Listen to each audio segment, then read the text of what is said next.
So yun guys, good morning sa inyo lahat. So welcome to my another vlog. Pasensya na kayo kasi medyo bihira tayo mag-vlog, no? Kasi medyo busy dito sa trabaho.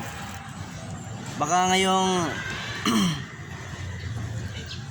April, umuwi na rin siguro ako ng probinsya kasi yung misis ko baka ngayong March makaalis na rin siya papunta Singapore.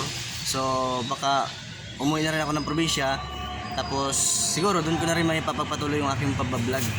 Kaya supportahan nyo guys yung aking channel at subaybayan na rin ang aking buhay probinsya nung siguro yung mga anak ko, sila yung mga kasama ko sa pagbablog na. Wala kasi guys mag-aalaga sa mga anak ko, kaya obligado talaga akong umuwi. Gusto ko sanang magtrabaho pa rin kahit sa ibang bansa na yung asawa ko, para at least may kinikita pa rin ako, no? Kaya yun, walang walang mag-aalaga sa kanila, kaya ako lang muna ang uuwi. Kaya doon ko na siguro mapapatuloy yung aking pagbablog, tsaka mas mapapadalas na siguro yung aking pagbablog guys. Yun, siguro makakasama ko yung mga anak ko sa aking vlog. Subaybayan nyo na lang yung aking buhay probinsya. Ayan.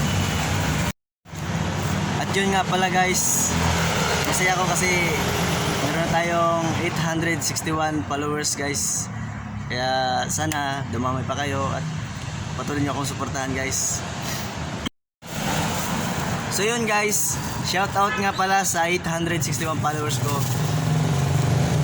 Ayun po tayo ng sapin-sapin. Kasi may nakita akong sapin-sapin doon sa palengke. Ayan, bumili ako.